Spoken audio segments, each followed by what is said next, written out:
Salut à tous, c'est Damien. Salut à tous, c'est Jean-Marc. Alors aujourd'hui on se retrouve avec un vidéo test encore une fois de super-héros, mais cette fois un super-héros de chez Marvel, puisque on va vous présenter The Amazing Spider-Man. Donc c'est un jeu donc, qui porte le même nom que le film, mais pas forcément, enfin qui n'est pas forcément lié avec, mais on y reviendra. Ça sort sur Xbox 360, PlayStation 3, Wii, 3DS et PC. Sachant que la version PC, elle sortira un peu plus tard le 10 août. Et que nous, on va donc se concentrer sur les versions Xbox 360 et PlayStation 3 qu'a testé Jean-Marc et qui sont vendues aux alentours de 70 €, qui sont développées par Binox Studios et éditées par Activision. On commence à en avoir l'habitude puisque ce sont les deux derniers jeux étaient déjà faits par Binox. Par les mêmes, ouais, ils se sont spécialisés dans les adaptations, les transpositions de Spider-Man en jeu vidéo. Alors justement, transposition de Spider-Man, donc là on est quand même plutôt orienté sur l'univers du dernier film qui sortira le 4 juillet, mais c'est pas une adaptation stricte du film puisque c'est une espèce de suite possible aux événements du film, c'est ça? Voilà, c'est ça, il nous évite le spoil du film puisque le film sort après le jeu. Et du coup, c'est avoir une suite éventuelle, ce qui pourrait être un Spider-Man 2. Par contre, ça n'empêche pas qu'il peut quand même avoir peut-être quelques petites révélations. Ouais, quelques petites révélations. On apprend 2-3 petites choses. C'est pas très grave, mais effectivement, vaut quand même mieux avoir vu le film avant. Donc on a été un peu, on a eu les autres Dimension qui étaient vraiment sympathiques. On a eu au du temps là, le Frontière du temps, le précédent qui était très décevant. Et comme on va le voir dans ce vidéo test, là ils sont rattrapés. Voilà, ils se sont rattrapés. Ils nous proposent quelque chose de vraiment sympathique. En tout cas, c'était pas du tout dans le même, genre d'environnement. Là, on revient un peu à la recette des précédents Spider-Man, donc en monde ouvert. Et bon, on le verra, c'est vraiment pas plus mal. Donc avec cet épisode, il renoue avec la qualité, en s'inspirant peut-être un petit peu, ce que tu nous dis en tout cas, s'inspirant un petit peu de la série Batman, qui vraiment nous a ébloui sur console de salon et PC avec les derniers opus. Donc voilà, comme d'habitude, on va vous présenter le jeu sous 3 angles différents, le contenu, le gameplay et la réalisation. C'est parti! Alors au niveau du contenu, Jean-Marc, on a un jeu évidemment dont l'attrait principal c'est quand même une histoire. Ouais, donc l'histoire, ça prend la suite, on va dire, du film. Donc le lézard a été vaincu et on a une nouvelle menace qui se profile, une infection qui contamine l'île de Manhattan. Et donc on va devoir tout mettre en œuvre pour vaincre cette difficulté, ce problème. C'est pas la fièvre acheteuse, parce que là on est en solde. Non, du tout. Et quitte à faire des alliances avec d'anciens adversaires. Ah, intéressant. Donc là, ce qu'on va faire, c'est une petite mission de ramener un civil infecté, justement, dans un proche centre de soins. Donc là, c'est une quête annexe. Voilà, c'est une quête annexe. C'est-à-dire que on a la trame principale qui va nous conduire de mission en mission, et entre chacune de ces missions, nous avons tout un tas de quêtes annexes. Donc celle-ci en fait partie. Voilà, hop, petite animation bien sympathique. Et donc l'intérêt de ces quêtes? L'intérêt de ces quêtes, gagner de l'expérience, bien sûr, pour améliorer toutes ses compétences, parce que Spider-Man justement va évoluer au fil du temps. Donc voilà, on va remontrer. Donc on a la carte avec toutes les missions annexes qui sont proposées. Donc voilà, on a les civils infectés, on a les patients échappés de l'asile, on a des laboratoires secrets qu'il faut inspecter, on a des civils à protéger. Qu'est-ce qu'on a d'autre? C'est assez varié. On a des défis extrêmes, par exemple, où là, il va falloir poursuivre, centrer Spider-Man sur une caméra qui le poursuit ou atteindre des checkpoints en temps limité. Des courses-poursuites, des missions de police. C'est assez varié. Plus des bonus à récupérer de ci, de là, comme des BD, des photos à faire. Ça s'est réparti tout au long de l'aventure. Et donc, ça permet de débloquer des bandes dessinées qu'on peut consulter en VO et en VF. Ça dépend intégralement, c'est ça le truc, c'est pas juste la pochette et ça, c'est vraiment pour une fois que les bonus valent vraiment le coup, en plus des croquis et des biographies, etc. Donc voilà, on peut améliorer son personnage. Donc ça, c'est les améliorations de ses techniques d'attaque. Et les améliorations techniques, donc il améliore la puissance de sa toile, les coups avec sa toile, etc. Résistance aux balles. Donc voilà, et puis tout un tas de statistiques. Donc voilà, c'est assez riche et ça occupe pas mal de temps entre les missions. La trame principale, c'est quand même déjà 12 chapitres. Donc en gros, vous aurez fait le tour en 8-10 heures en 8-10 fonction heures, voilà. des à côté, de votre niveau. Là, il m'a indiqué qu'il y avait une page bande dessinée à récupérer, donc voilà, là je vais la récupérer. Voilà. Jean-Marc est mais à fond 200, sur les BD. 212 Dès qu'il voit un sur petit truc 250. qui brille, et je l'ai vu, hein, il se jette dessus. Oh là là, c'est une BD, ça doit être une BD, ça doit être une BD. Et effectivement, c'est vrai que c'est plutôt cool, même si vous ne connaissez pas, et peut-être même surtout si vous ne connaissez pas, de pouvoir accéder gratuitement via le jeu à ces BD sur lesquels vous pourrez d'ailleurs zoomer et tout en temps réel. Enfin, c'est plutôt chouette et bon, encore une fois, hein, ça va quand même s'adresser aux fans, donc les fans seront ravis sur ce point-là. Donc de nombreuses quêtes annexes et de bonus à récupérer et surtout une grande sensation de liberté. Là, vous commencez à le voir avec Jean-Marc qui se balade librement dans Manhattan. Une bande dessinée. À grands coups de poil, si je peux dire. Tu t'arrêtes pas de tisser hein, d'ailleurs. Non, je m'arrête pas de tisser. Ça m'a donné envie de tisser d'ailleurs. J'ai beaucoup bu. Je vais quand même rester. Ça fatigue l'exercice comme ça. Ah bah ça c'est clair. Donc du coup, cette grande sensation de liberté, elle se ressent à tous les niveaux, que ça soit donc au niveau de l'avancée de l'épopée, donc en prenant des missions principales ou secondaires, et que ça soit aussi, et on y verra après, dans le gameplay, dans les différentes approches proposées par le jeu. Donc plein de petites choses à faire, une durée de vie plus, tu m'as dit Jean-Marc. Ouais, plus, parce que voilà, c'est ce qu'on disait, entre la trame principale et tout ce qu'il y a à faire à côté, on a vraiment de quoi s'amuser et prendre du temps et du plaisir avec sachant qu'un peu tout le monde peut s'y retrouver au niveau de la difficulté, puisqu'il y a 3 niveaux de difficulté assez larges, hein, donc humain, héros et super-héros. Donc le mode héros dans lequel est Jean-Marc actuellement, c'est le mode normal. En gros, mis à part quelques boss et tout, ça se fait. Oui, ça se fait, les boss, on va avoir quoi? On va avoir principalement des mutants, donc on va avoir l'iguane, on va avoir le lézard bien entendu, on va avoir le rhino, le piranha, bon tout ça ce sont des mutations des gens. Et on a aussi des robots, donc là tu vois, on n'a pas de barre de vie, par contre on a... Comme un peu dans beaucoup de jeux actuellement, notamment les FPS. L'écran qui se met à rougir et qui s'arrêtera une fois que la vie sera remontée. Voilà, donc on risque, si on trépasse, bon, un petit temps de chargement et on reprend au dernier point de sauvegarde en cours. Donc là, c'est assez costaud. Est-ce que les combats, faut pas... Et parce que là, t'as quand même fini le jeu, donc c'est quand même, je pense que ça doit pas être des rigolos quand même. Voilà, maintenant là, ça rigole. Les premiers sont assez amusants. Après, bon, il y a vraiment du défi, du challenge. Faut pas. Justement, là, tu es en train de nous montrer pas mal de phases de gameplay. On va donc transition de tout trouver, parler du gameplay. Alors voilà, au niveau du gameplay, on se retrouve avec un jeu d'action-aventure, donc quand même bien orienté évidemment action, mais avec une bonne part aussi de réflexion si vous choisissez l'approche un petit peu infiltration, puisque donc comme j'ai commencé à le dire tout à l'heure, il y a 3 types d'approches pour les différentes situations proposées. C'est ça, donc là je suis en train d'infiltrer au Scorp. Et donc, on peut foncer dans le tas. Je peux aller au sol, attaquer, faire frappe de toile, foncer dans le tas, massacrer tout le monde, essayer en tout cas. Comme tu as commencé à faire tout à l'heure. Voilà, ou alors, tu peux tenter infiltration. Moi, c'est la méthode que je préfère. Donc, ça consiste à utiliser... Bon, on l'a vu, il faut s'y faire. Hein, voilà, parce on est quand même un peu... Je vais capturer lui. Et là, par contre, là, du coup, ils t'ont rodé. Voilà, là, ils m'ont rodé. Donc, je vais pouvoir m'écarter pour me faire repérer. Je vais notamment pouvoir utiliser le web rush qui me permet de me déplacer très rapidement d'un endroit à un autre.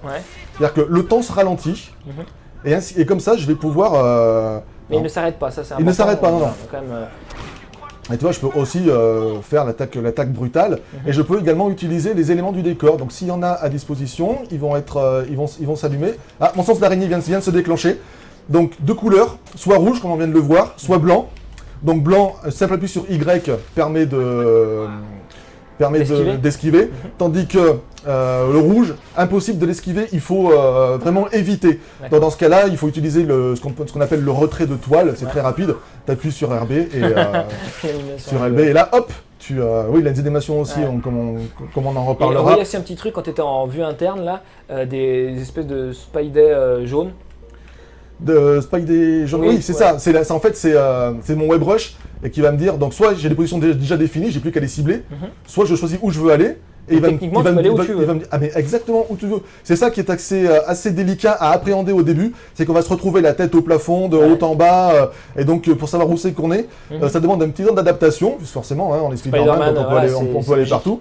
C'est logique. Et voilà, donc ça c'est assez déstabilisant au début, mais on s'y fait assez rapidement. Donc voilà, force brute, infiltration, ou utilisation d'objets de l'environnement. C'est vraiment les trois approches qui nous sont proposées voilà, tout le long du jeu. Plus les petits à côté comme le Web Rush présenté à l'instant par Jean-Marc, et qui vont vous permettre de vous défaire de tous vos ennemis ou de toutes les énigmes qui seront aussi mises voilà, oui, ça sert également à ça. Ça sert pas qu'à se battre, ça sert également à résoudre les énigmes qui sont proposées tout au long de l'aventure. Il suffit pas de bastonner. Il y a aussi pas mal de niveaux qui vont nous demander de cogiter un peu, d'actionner des leviers, de trouver comment passer. Bon, c'est jamais ultra compliqué, quoi. Je veux dire, c'est pas un jeu d'aventure point and click. Non, c'est pas très compliqué. Ça demande un peu de réflexion. Il faut cogiter un petit peu. Et puis il y a plein d'objectifs aussi, comme là, pour gagner un peu d'expérience, etc.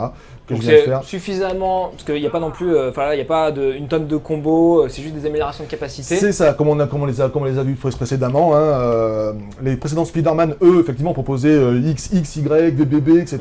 Là, non. Là, on se contente d'appuyer sur X pour attaquer, B pour faire le coup spécial une fois qu'on a donné assez de coups, et Y pour esquiver. C'est juste les améliorations qui vont faire que l'on devient plus efficace et que les combats sont un peu plus simples. Ouais. Bon bah voilà, je pense qu'on a fait le tour au niveau du gameplay, il nous reste à parler de la réalisation et à conclure. Alors voilà, on a changé de costume et on a également changé d'environnement. Nous sommes dans les égouts de Manhattan. C'est moins ragoûtant tout de suite. C'est moins ragoûtant. Des rats, tu vas en trouver. Des rats, des robots. Je veux dire, ça, vous avez compris, quelques jeux de mots sont glissés. Ça grouille un peu. Dans ce vidéotest, c'est normal, avec Jean-Marc et moi, c'était obligé. Alors, donc du coup, on va parler un petit peu de la réalisation.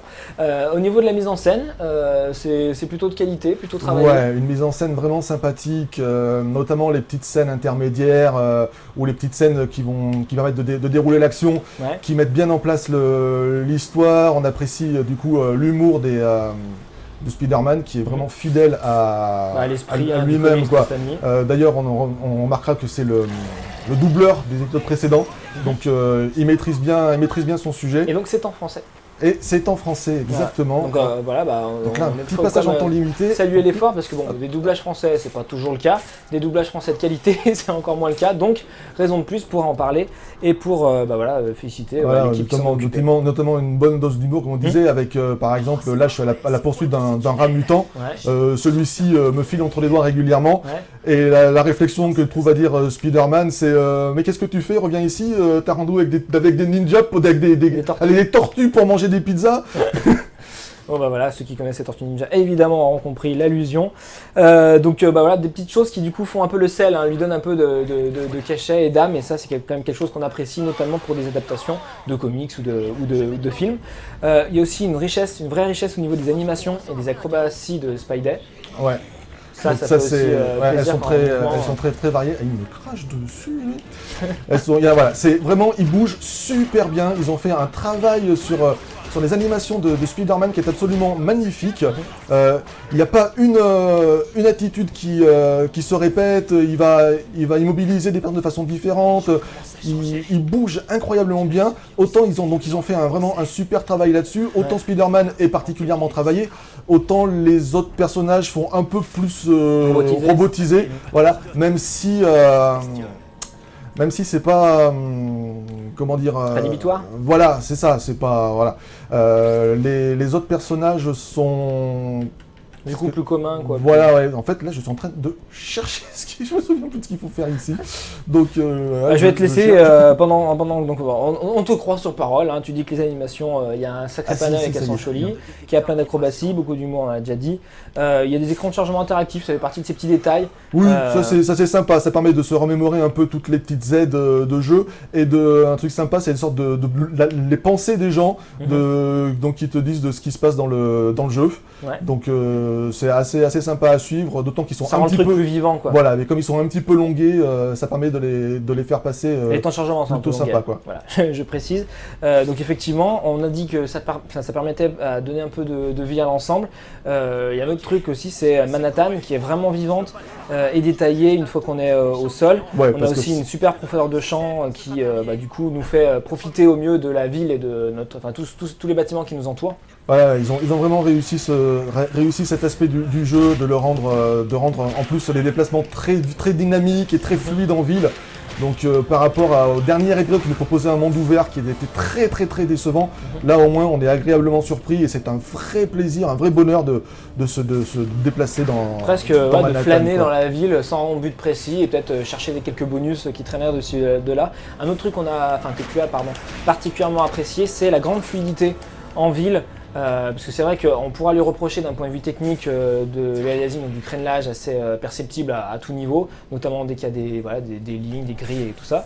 Mais par contre, c'est vrai que la fluidité est là, Ouais. et surtout dans un truc ouvert, c'est quand même particulièrement appréciable. Tout le temps, on n'est jamais, j'ai jamais été gêné par quoi que ce soit au niveau, j'ai pas eu de ralentissement.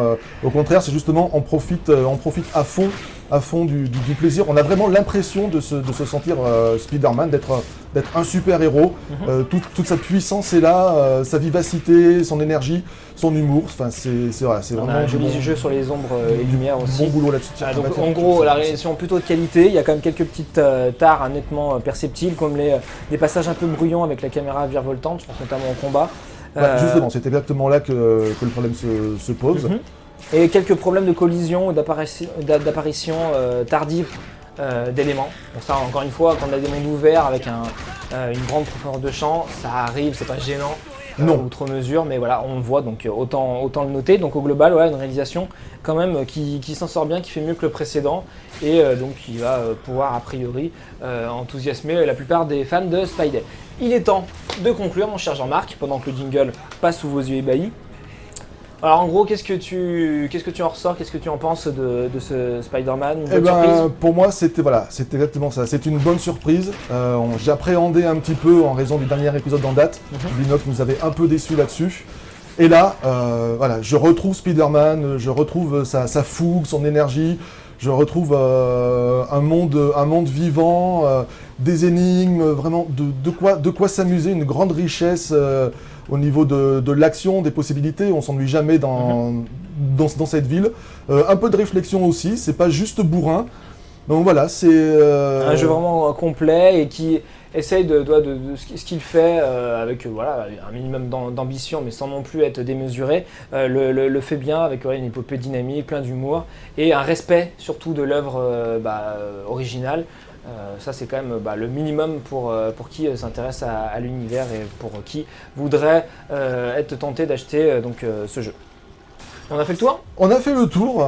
On a oublié de parler au niveau de la réalisation du fait que le costume de Spider-Man s'use un petit peu. Comme on peut le voir, il se déchire. Autant dire qu'à la fin du jeu, il ressemble plus du tout à rien son costume. Donc plusieurs costumes également à débloquer. Il y a des insignes de Spider-Man à trouver dans Manhattan. Donc une fois qu'on les trouve, hop, on les prend en photo et on a un nouveau costume. En tous les cas, une bonne adresse. Jean-Marc a vraiment aimé et on espère vous avoir fait un peu le tour de la question pour que vous aussi, vous puissiez savoir si vous vous lancez dans l'aventure ou pas. Et on vous dit à très bientôt pour une nouvelle vidéo. À bientôt. Ciao. Ciao.